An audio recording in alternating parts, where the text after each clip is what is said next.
welcome to the channel and welcome to episode 8 of my solo play Age of Fantasy Skirmish campaign between my Goblins and my Havoc Warrior Disciples.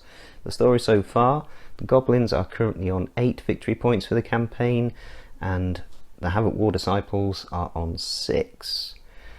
And just to remind you from the last episode, the Havoc Warrior Disciples, known as the Beasts That Hunger, they lost one of their Gore Reavers, but they've been reinforced with another Death Reaper in the form of Kraton, the Bearer of Despair. That's this guy.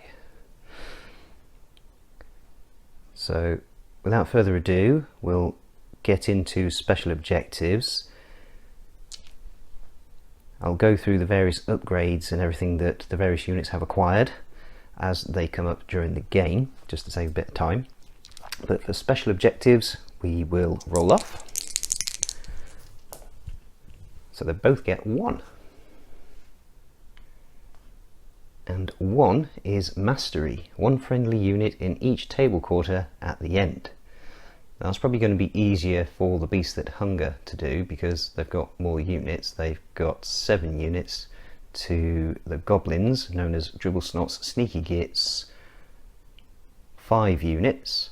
However, the Beasts That Hunger have had this one a couple of times and haven't managed to achieve it yet.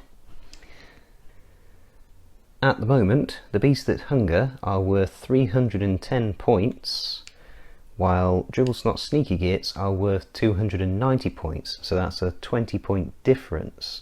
So the Goblins are going to get 2 underdog points that they can use during the game, and you can use an underdog point to modify a die roll by plus or minus 1, but only 1 per die.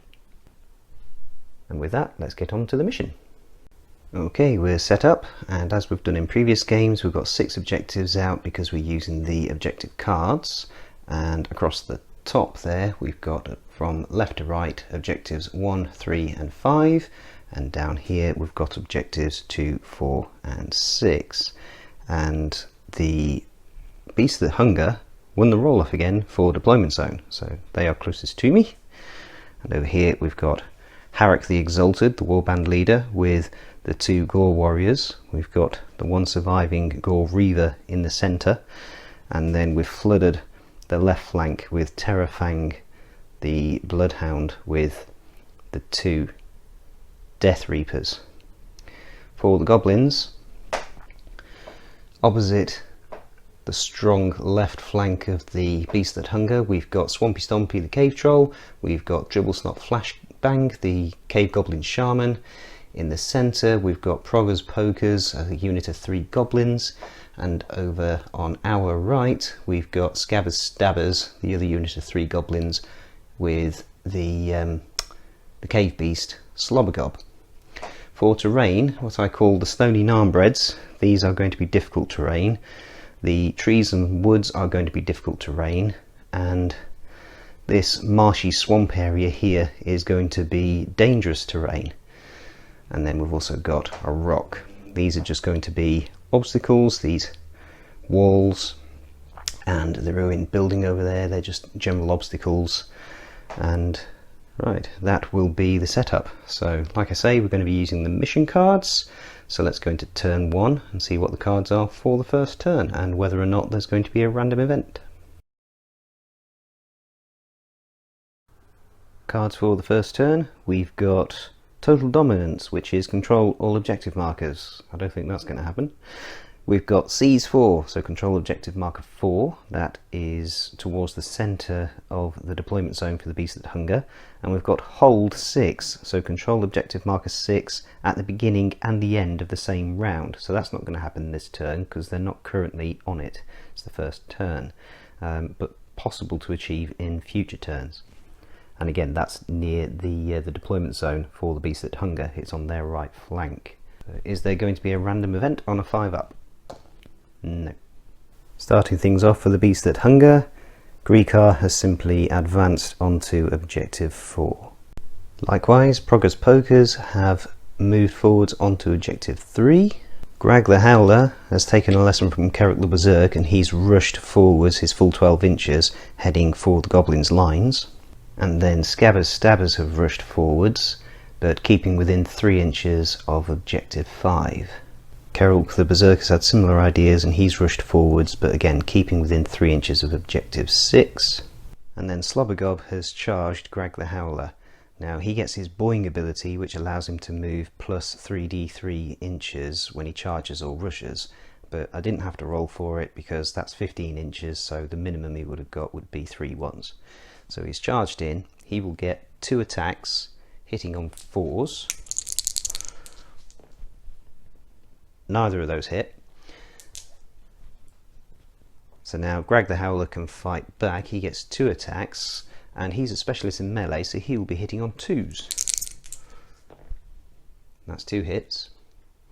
We've got a 3 and a 4, and we could use an underdog bonus on those, but there'd be no point because there'd still be there would still be hits. So this will be 5 up saves for Slobbergob. He makes 1, fails 1, and again that was at 2, so no point in spending underdog points on that. So Slobbergob has taken 1 wound, and then we roll to see if he's injured. Well, he will be injured, it's whether he's stunned or KO'd. He'll be KO'd on a 5+. That's a 2, so he's just stunned. And Slobbergob was the charging unit, so even though he's stunned, he's the one that has to back off an inch. And finally over here, on this flank at least, Havoc the Exalted has rushed forwards, so he can't get within charge range of Slobbergob, otherwise that would have been an automatic KO, but he has rushed forwards. On this flank, Dribblesnot is going to cast Spider's Might onto Swampy Stompy. So this will go off on a 2+, ordinarily 4+, but he's Wizard 2, so he gets +2 to the dice roll. And that's a 6, so that automatically passes. And then he's going to advance forward slightly just to get him within 3 inches of objective 1. So yeah, just a little smidge will get him within 3 inches of objective 1. Creighton, the Bearer of Despair, has advanced onto objective 2. Swampy Stompy has advanced forwards, taking care to keep that dangerous terrain, the swamp, between the Beast That Hunger and himself. So Swampy Stompy, the Forest Troll, very familiar with the dangers of swamps and marshes. And the D6 showing the 3 side is just to remind me that the next time he fights, he gets the poison rule, which is any 6s to hit count as 3 hits.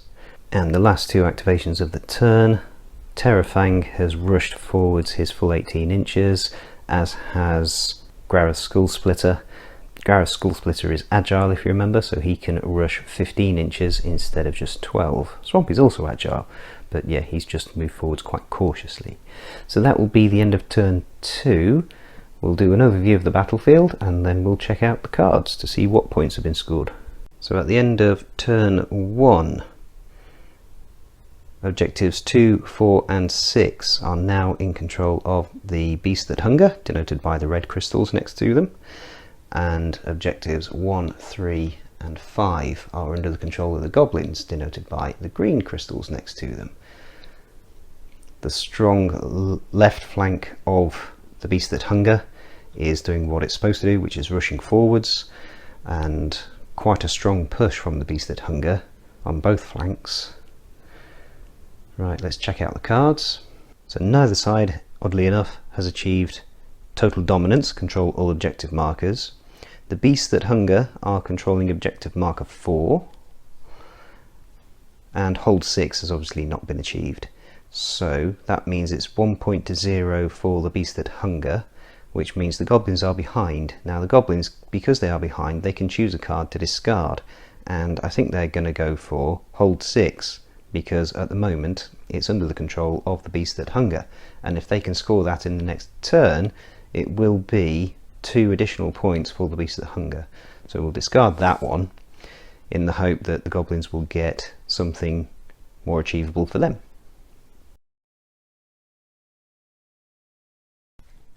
Right, card draw for turn 2.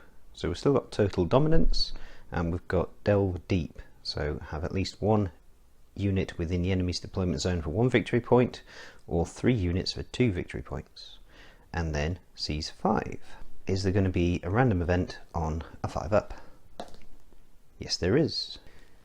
So purple dice would be 10s, green dice would be units. 15. 15 is out of arrows. Select D3 random units which can't shoot until the end of the mission. Right, so none of the units have got ranged weapons. So I think I'm going to re-roll that. Is that what I did in the previous game? It wasn't possible, so I re-rolled it. Yeah, we'll go with that. Okay, so that's 56. Possessed. Select one random unit. Enemy units within 6 inches of it get -1 to morale until the end of the mission. Okay, right. So, odds, it will be the goblins. Evens, it will be the beast that hunger. It's the beast that hunger. They seem to get all of these random things. So as always, we can roughly go from left to right because they're more or less in a line.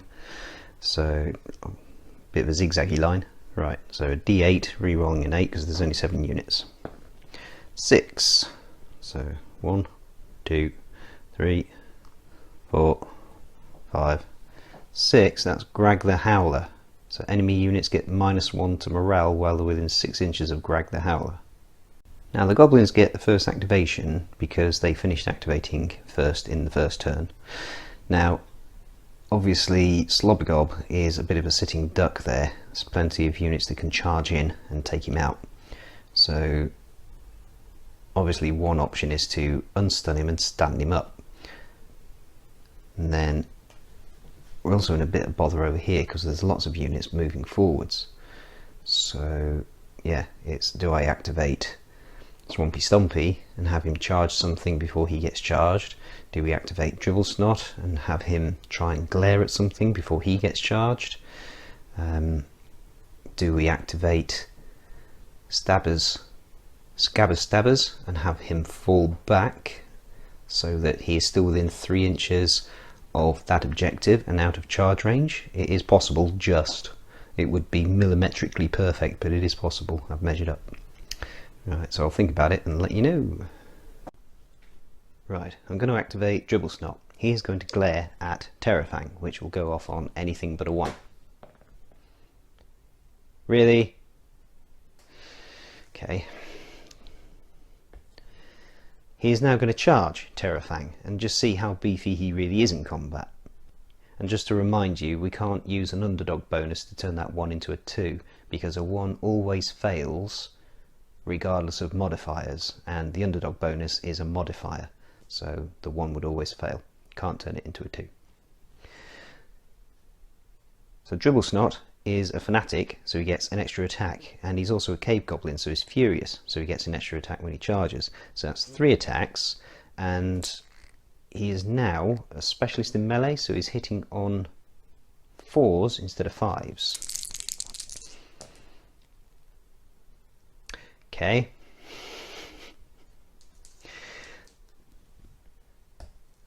I might spend both of the underdog bonuses to turn those 2 3s into 4s so that he does actually hit.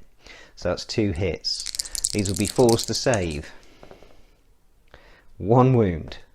Although he is now a berserker, so that is effectively 2 wounds. I filmed this episode immediately after filming episode 7. So that episode got uploaded onto YouTube, etc.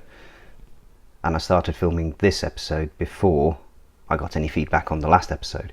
And after I posted episode 7, Gaetano Ferrara got in touch with me and said, just so you know, Berserker is supposed to work like this. When you're rolling to see the result of whether or not the unit is knocked out, you add 1 to the roll if the unit has got Berserker. So I've been through the footage on this episode, and it hasn't had any impact on the way that the episode worked out, so we should be good to go. But just by way of clarification, that's the way Berserker should work. So it doesn't inflict 2 wounds instead of 1, you add 1 to the roll when you're finding out whether or not the unit is knocked out.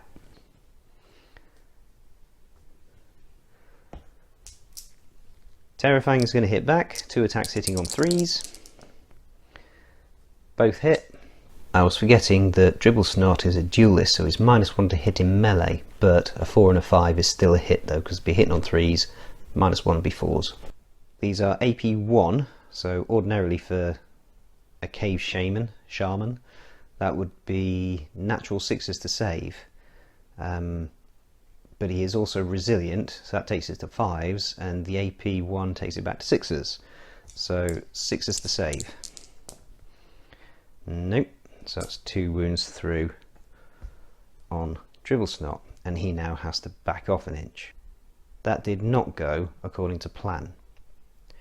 I suppose the dice are simply making up for the number of glares that he got off early in the campaign.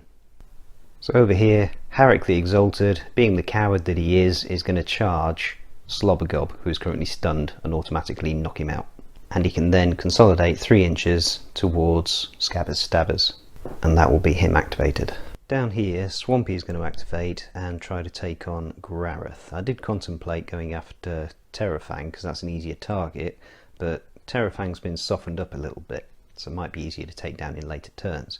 In the meantime, we've got a fully healthy Grareth Skull Splitter, so let's take him on with Swampy. Swampy gets 3 attacks, hitting on 3s because he's a specialist in melee. He's got the spell on him, Spider's Might, which gives him poison, so 6s count as 3 hits. And there's no 6s, but that is 3 hits. These will be AP1, so these will be 5s to save. Really? All 3 of them? Okay. Grareth attacks back, he gets 2 attacks hitting on 3s. 6s, I believe, are rending. Yep, 6s are rending.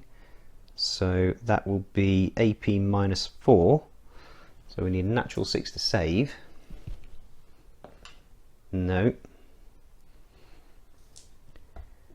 And we can't regenerate that, so that's 1 wound through on Swampy. So far, things not going according to plan for the Goblins. Terrafang is going to activate and get within the deployment zone of the Goblins. So he's now achieving that Delve Deep objective, and he's out of charge range of any of the Goblin models, so we won't be able to challenge that. Well, I could have sworn I measured this earlier and it was possible. I thought it was possible to get Scabbers Stabbers back far enough so they'd just be outside of charge range for Greg the Howler, who was down here, but still be within 3 inches of objective 5. And I've just moved them to where I thought they would be, but no, they're outside of charge range but also off the objective. So I don't know if I've nudged something somewhere or if I just simply mismeasured in the first place. So short version, Scabbers Stabbers have backed up a little bit onto objective 5. I did contemplate charging Havoc, but that would take them off the objective, and so that's then relatively simple for the Beast That Hunger to then contest it. It's still relatively easy for them to contest it, but at least now they're only in charge range of Greg the Howler. They're outside of charge range of Keralt the Berserk as well, who is down this way a bit further. So that will be them activated. So on that note, Greg the Howler has charged in, and thank you to Mr. C for pointing out in the comments on the last video that I got Phalanx a little bit wrong. So, short version, Greg the Howler has basically only got 1 wound, so we only roll 1 dice, because it's a dangerous terrain test. If he was tough 3, we would roll 3 dice. If he was tough 6, we would roll 6 dice, except we wouldn't, because there's only 3 models in the unit with the Phalanx rule, so we would only roll up to 3 dice. So yeah, 1 die. If it's a 1, it'll be a wound on Greg the Howler. That's a 1. He takes a wound. Does that knock him out on a 5 or a 6? No, it doesn't, but he is stunned. And he's the charging unit, so he has to back off an inch. And Greg the Howler is now quite nicely in charge range for Progress Pokers over here. So they're going to charge Greg the Howler, which will be an automatic KO. So they charge in, Greg gets knocked out, and they can then consolidate 3 inches. And they've done so in such a way that they've set up a roadblock more than 3 inches away from this objective, which will prevent Keralt the Berserk, who's up there, from getting to the objective in order to try and contest it. Keralt has charged in anyway. Is he going to get an injury from a dangerous terrain test for running into the phalanx. I can't tell, that's cocked. No, he's not. He only gets 2 attacks though, because his Furious is cancelled out by the phalanx. So 2 attacks hitting on 3s. 2 hit. Saving on 6s. Nope. So we'll take away the 2 regular guys and Kerrick will have to back off an inch. Gareth's Skull Splitter, who's going to charge Swampy Stompy, and he's charged in such a way that he's left space here for the new boy, who is down this way, can fit in on his activation. But at the moment, Gareth has charged in, he gets 3 attacks because he's furious, and he'll be hitting on unmodified 6s because he's already fought. There's 1 6, that one's cocked. We'll roll it again for benefit of the doubt. Reroll. Looked like it would have been a 2. It's still a 2. So that's 1 hit, which is rending. So a natural 6 to save for Swampy. That's a 2. So he can't regen it, so Swampy's now up to 2 wounds taken. And Swampy can hit back. 3 dice hitting on natural 6s. Nothing. So Gareth backs off an inch. And now Creighton can charge in from the bottom of the screen. Creighton gets 2 attacks because he's furious and he hits on 3s. Both miss. Swampy can again fight back, but only hitting on 6s because he's already fought in combat this turn. 2 6s. Okay. -1 AP, so 5 ups to save. They don't save, so that's 2 wounds through on Creighton, who has to back off an inch. That just leaves Greekar, who I think is simply going to activate and stay put, defending the backfield a bit. And that's the last activation for turn 2. So total dominance still not been scored. Delve Deep, the Beast That Hunger will get 1 point for that because they've got 1 unit in the enemy deployment zone. And the Goblins are holding objective 5, so they will get 1 point for that, putting the Beast That Hunger onto 2 points to the Goblins 1. So the Goblins are going to dispose of total dominance as we go into turn 3. Some interesting cards for turn 3. So we've got Area Dominance, control any 3 objective markers. Currently both sides are doing that. Arcane Channeling, successfully cast or block 1 magic spell, or successfully cast or block 3 for 2 VPs. So cast 1 or block 1 for 1 VP. And then Spellbreaker, destroy an enemy model with the wizard rule. So one is impossible for one and the other is impossible for the other. So we'll keep both of them and yeah, see what happens. The Goblins will get the first activation because they finished activating first. I nearly forgot, is there going to be a random event on a 5-up? No, there isn't. Starting things off, Dribblesnot is going to cast Glare on Creighton. Anything except a 1. That's a 2, that just passes. This will be a 6 to save. You watch, it'll be a 6 now. No, it's 4. So that puts Creighton onto 5 wounds. Now on a 3 or more, he'll be knocked out. That's a 2. I wish I'd saved one of those underdog bonuses now, but on the plus side, Creighton is at least now stunned. We have successfully cast a spell, so that will be a victory point. And now, Dribblesnot is going to charge Terrafang. Considering how this went last time, this is potentially risky. But we'll get 3 attacks. Hitting on 4s. So that's one hit. This will save on a 4. That saves. 2 attacks back, hitting on 3s. No, hitting on 4s because of Duelist, so both of those miss. So Dribblesnot will have to back off an inch. Again, that not going quite as successfully as I had anticipated. Now the beasts that hunger are going to take a little bit of a chance by charging Gareth into Swampy, and if we can take Swampy out, that will prevent Swampy from charging Creighton and automatically knocking him out. So this will be 3 attacks hitting on 3s. That's 2 hits, no rending this time. 4s to save. Neither saves. 5s to regenerate. Neither regenerates. Swampy is on 4 wounds.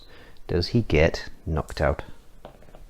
Yes, he does. And Gareth consolidates 3 inches forwards. Scabber's Stabbers are going to charge in on Keralt the Berserk. These guys are now specialists in melee, so they get +1 to hit rolls. Scabber is the sergeant, so he gets a further +1 to hit rolls, so he gets 2 attacks because he's furious, because he's a cave goblin, hitting on 4s, 3s,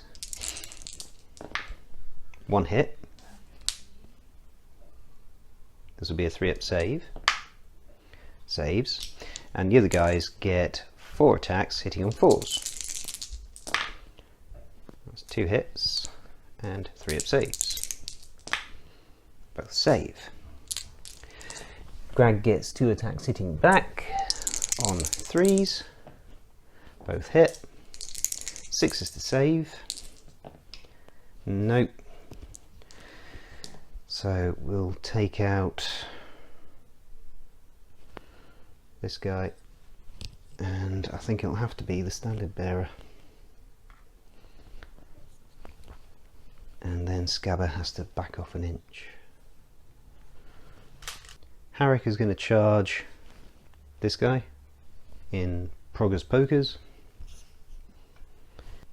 He'll get 5 attacks hitting on 3s. Whoa, that's 4 rendings and a 5th hit, but all of these are going to be saving on 6s anyway. That's 1 save, but 4 get through, so that guy's on 4 wounds. And a 2 is just enough to knock him out after taking 4 wounds. So Harrick can now consolidate onto that objective, and I think Scabber is now more than 3 inches away. The idea was they took on Keralt the Berserk, took him out, and then consolidated back 3 inches, but obviously that didn't work. And that's it for the Goblins. The Goblins have got no units left to activate. They have now lost 3 units, so morale will be a thing at the end of this turn. So we'll activate Keralt, who will charge the last remaining member of Scabber's Stabbers, Scabber himself. He must take a dangerous terrain test. That's a 5, so he's okay. He will only get 2 attacks because of Phalanx, hitting on 6s because he's already fought. Both miss. Scabber can attack back, hitting on 6s. Nope, both miss. So Keralt must fall back an inch.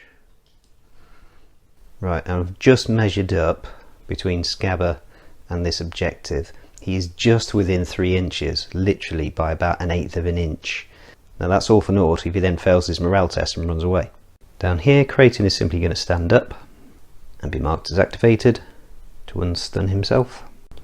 Greekar is simply going to mark himself as activated. And finally, Terrafang has charged in on Dribblesnot.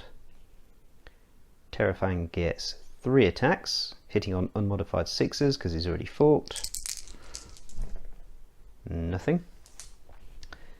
Dribblesnot can fight back with 2 attacks hitting on 6s. Nothing. So now we've got morale tests to take for the Goblins. So Scabber, he's quality 5+. That's a 3, so Scabber's going to run away. And then Dribblesnot is quality 5+, but he gets +1 to this because of one of his upgrades. I forget what it's called.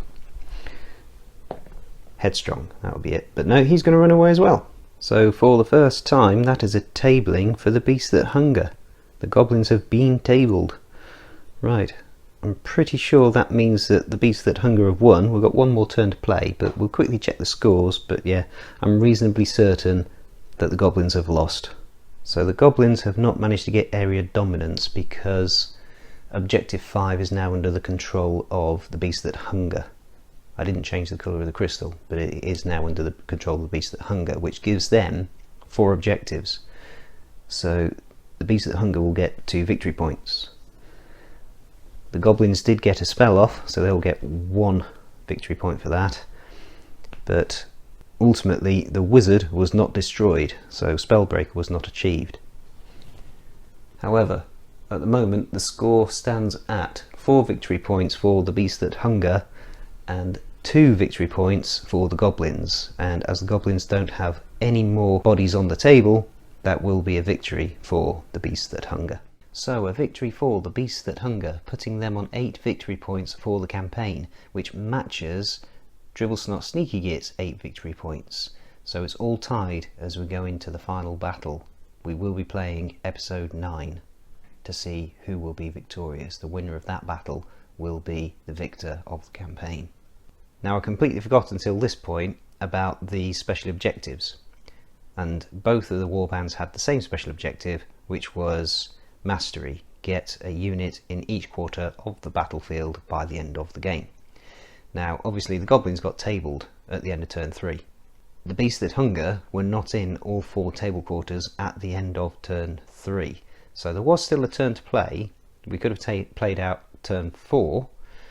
So on that basis we had Greekar at the back. He could have shot across to the right to get into the bottom right corner, and then Creighton could have hopped backwards to get into the bottom left corner. So I will give them the benefit of the doubt, and they can be considered to have completed their special objective.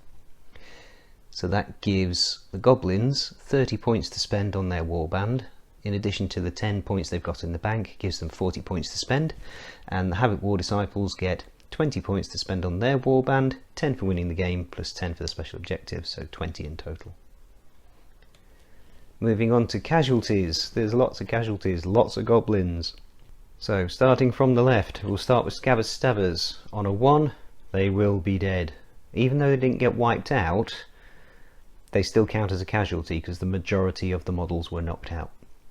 So on a 1, they are dead. On a 6, they survive with an extra XP. Anything else, they simply survive.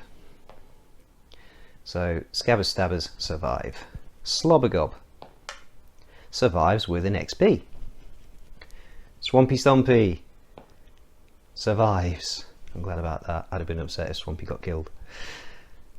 Proggers Pokers are dead.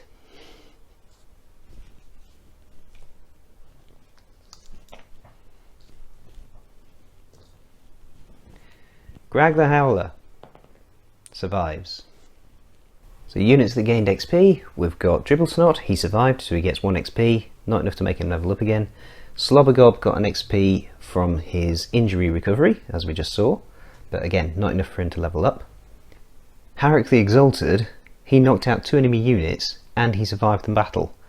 So he gets 3 extra XP, which puts him on 10.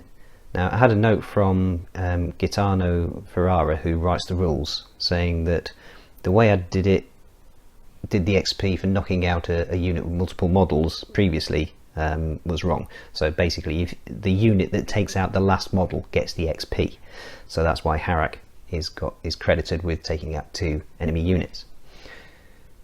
Greekar gets 1 XP for surviving. Gareth the Skull Splitter gets a XP for knocking out Swampy Stompy and for surviving. Kerulk the Berserk gets 1 XP for surviving. Terrafang gets 1 for surviving, and Creighton the Bearer of Despair also gets an XP for surviving. So we need to roll for Harrick's upgrade. So first of all, his standard upgrade.